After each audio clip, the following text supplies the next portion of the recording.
Everybody, this is Perch.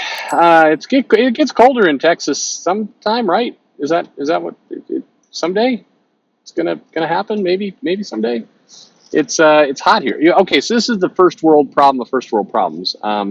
But I could use your help with this. All right, maybe somebody knows. Is there a suit brand that is breathable? Actually, is doesn't feel like you're wearing a woolen nightmare costume when it's 90, 95 degrees outside. I mean, good Lord, it's already August. Sorry, it's late August. Maybe it's September now. It's late August and it's hot as hell. So I just, does anybody know if there's any suggestions out there? I'll take it. Yes, it is true. I wear, not most days, I wear a suit jacket, suit to work.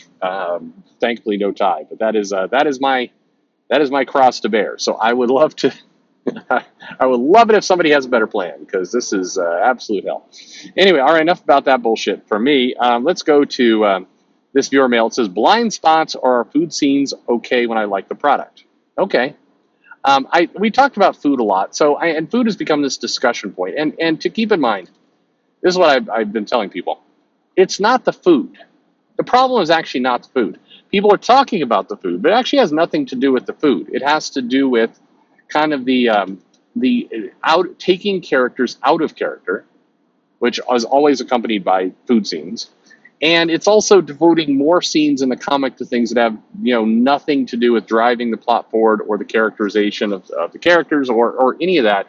They're what they used to call kind of breathing moments in comics.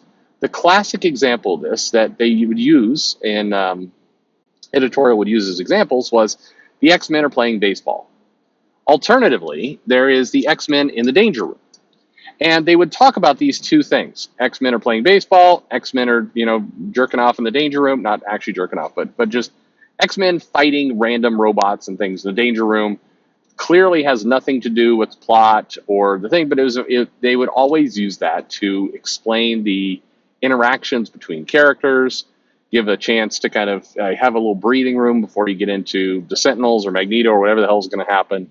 And it was a way for basically it was always kind of the same thing. It was like you're the X-Men, they're fighting some faceless robotsy thing, and one character makes a mistake or does something they shouldn't do because they're not paying attention, or maybe they're trying to flirt with Storm or whatever it happens to be, and then shenanigans ensue, and we've got to figure this out. So that's the general plot of the Danger Room sequences. Or if they want to show kind of in a different setting, there is the baseball scene where the X-Men are out playing baseball for a couple pages, and then you get the action. And they would call these breathing room segments. They would usually appear between arcs, not every issue, certainly, every now and then. And it would usually be kind of a palate cleanser before they got into whatever the story was. Like the X-Men were just on an adventure where they're killing the shit out of a bunch of, no, not that, but some stuff was happening, and now they're moving it. Now they're going to play a game of baseball. And, about 4 pages of that, we get some interplay between the characters, and then we're going to get to moving it along to an asteroid crashes into the baseball field. Morlock comes crawling up from the ground. Any number of things happen and say, "Oh my God, somebody's killing all the mutants down here in the tunnels," and then the adventure proceeds. So that was what those always were. The food scenes are meant to be kind of that, but they're not, and they tend to take over the whole story. So here's our viewer mail. It says, "Hey Perch, I was watching the epic rant about food and comics. I'm assuming he's talking about something I did. I don't know. Overall, I agree with the premise. Food scenes are ultimately a crutch of bad writers, and it gets worse when they try and tie it into a character's culture. Worse and weirdly racist. I don't think you should toss around the word racist casually, but yeah, the like, hey, this Mexican character likes empanadas, right? It's like, all right, so first off, you sure? I think that's Puerto Rican, but anyway, whatever. However, the mail goes on. It's gotten me to think about a piece of media I enjoy and its usage of food. I've recently been playing Xenoblade Chronicles 3, and I've noticed that a noticeable amount of the side content does revolve around cooking and food, but it hasn't really dented my overall enjoyment so far. I personally attribute it to the following factors. I think you're going to nail it in what you attribute it to. Number one, this is pretty much there's other reasons, but this is a big one. It's side content in a video game that doesn't affect the overall story. Well, there you go. That pretty much sums it up right there. It's side content. It's that breathing room content the X-Men had. Again, it's not about food. Food is fine. It's about, does it dent the overall story? Does it start to intrude on, does it become the actual story? Number two, the setting of the game is a brutal dystopia, and food is one of the few forms of escape for people of this world. Those scenes actually feel like a levity after, let's say, a brutal set of cutscenes that sees the protagonists at their lowest point. This is how that's what the X-Men Danger Room and baseball scenes were. They were they were basically a cutscene between the action. Number three, there isn't any out-of-touch pandering because our cultures don't exist in the setting. Yeah, that is one of the worst parts. It's like, hey, I know, my God, if there is not, and I hate to even say this because it's going to sound bad, but whatever. If there was LGBTQ food, meaning food that was somehow culturally relevant to please no speculation in the comments, but if there's LGBTQ food, like let's say I'm going to try and pick something that nobody can possibly, yeah. I'm going through several vegetables now, like broccoli. For whatever reason, broccoli was an LGBTQ food. And then suddenly it's like all of the LGBTQ characters like, I'm making a broccoli dish. It's like, oh my God, stop. Anyway, number four, Xenoblade was made by Japanese developers. Xenoblade 2 makes that very clear, and the food scenes in here are handled more like what you would find in manga or an anime compared to Western comics. Despite this, there's a voice in the back of my head that wonders if this is all to cope with the story I like, doing the same things as stories I don't like. To which my question is, where should one draw the line for something like this? Well, actually, it's in your statement. If it's something that is enjoyable, that you like, clearly they're doing something right because you like it. If you don't like it, they're clearly doing something wrong. For you, by the way. I'm not talking about for the entire world, for you as a person. If the food scenes are handled one way in one comic and one way in a different comic, a different way in a different comic, then you like one, don't like the other.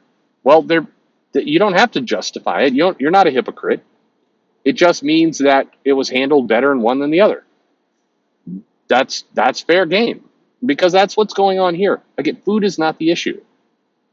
I really don't. It's what it represents that is the problem.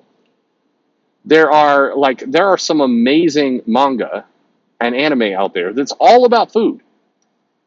For video games, I used to enjoy, this was many years ago, what is it, Cooking Mama. There's been like a billion sequels to that, but that was an enjoyable food at one point on the Wii, the first Nintendo where they had I think it was the Wii. And it was good. You like they're frying an egg. I mean, this wasn't any kind of genius game. It wasn't like Xenoblade or Final Fantasy or a Uncharted or a game that other games I've really enjoyed. This was a casual game, but it was fun. It's a game about cooking. Cooking is fine. But in that one, the plot was about cooking. The whole point was cooking. It wasn't like I picked up Call of Duty and then Call of Duty's like, you know what? There should be less of. There should be less of shooting people with guns. Instead, let's focus on this Call of Duty mission, which is going to go on for like 3 missions and roughly 60% of the gameplay. And it's you're in the mess hall and you're having to learn how to cook food and serve the food, and you're going to get scored on that. Sorry, you thought you bought Call of Duty, but instead you bought Call of Duty Mess Hall. That's the game. Anyway, we'll finish up this mail here. It says, I don't want to take a zero-tolerance approach. It's one of the few pieces of media that hasn't completely sunk in quality, and I don't want to give it up because some minor optional scenes that really aren't on the level of bad that American comic food scenes sink to. Furthermore, that set of cutscenes I mentioned earlier, in my opinion, is the high point of the Xenoblade series. It's everything. Dark, infinite, Final Crisis on Infinite Earths and Time wishes it could be. So the core of the story is still rock solid to me. However, I also don't want this to metastasize into what we currently get in comics, and I want to make sure I'm not turning a blind eye to a major issue simply because I don't find the characters insufferable. Again, your problem is the characters being insufferable. It's not the food. I'm not asking you to tell me how I should feel about this, but I'm interested in hearing how you face this with media you enjoy. I get tons of comics do food and do it just fine. It can be done, but then the food scenes are relevant to the plot. It's like so one of the challenges with food scenes, like a lot of other things in comics today, is that they're often used as a kind of distraction, joke. And it's like it's very much kind of MC level humor of like, hey, things are really tense. Doctor Doom's blowing up a bunch of shit, and bad stuff's about to happen. I know. Let's subvert expectations and have a complete, one whole comic of the Fantastic Four is eating. And it'd be really funny. Ben Grimm is Jewish, so then they're gonna he's gonna wait and wait and wait and wait for the food. They're gonna have small talk, and they're gonna bring out all these appetizers, but none of the appetizers are kosher. And Ben Grimm's like getting hungry, and he's like, "Ah, damn it, I got to eat something. I'm so hungry." And they're like, "No, don't worry, sir. You'll be able to eat the main course." And they bring it out, and it's like, a giant pork. I don't know. And he's like, "Damn it, I can't eat." And then but this goes on and on and on, and that's just that is the problem where the character you take some aspect of these characters, usually their culture, race, or heritage, you roll it into the food in a very kind of ham-fisted, stereotypical way, and then you start to subtract the actual conflict and character development and kind of important things in the comic, and instead you just make a bunch of food jokes. There's your problem. That's where things go south, and I think that's your kind of barometer of what to do. It's just that. Manga does it better, yeah, because manga tends to integrate it into the story. Or it's I'm not that close to the car, you stupid alarm. Manga tends to make this nicely fit with whatever it is it's doing because it views every page as, this is a chance to advance the story, advance the characters, all of that. Instead of, hey, it'd be funny, it'd be fun for the laughs, would be if we actually had, instead of having a big battle, they had dinner. And then everybody's like, oh my God, they're going to start fighting at the dinner. And then they don't fight at the dinner. They just have food. And it'll be hilarious. Oh my God. And then we'll make jokes about serving knives and plates and ovens and toasters. And it'll be people say, like, what do you need a toaster for? Can't you just use the oven for bread? And then another character will be like, an oven for bread? That'd be wasteful for the environment. And then the other guy could say, yeah, but why do you need two devices? Think about the carbon footprint of building a toaster business. It's like, I like my toast cold. And they're like, but how do you put the butter on it? I don't use butter. I put avocados on there because I'm a millennial douchebag. Anyway, I actually do like avocado toast. It's not bad. But, it is douchey. Anyway, there you go. Thanks for listening.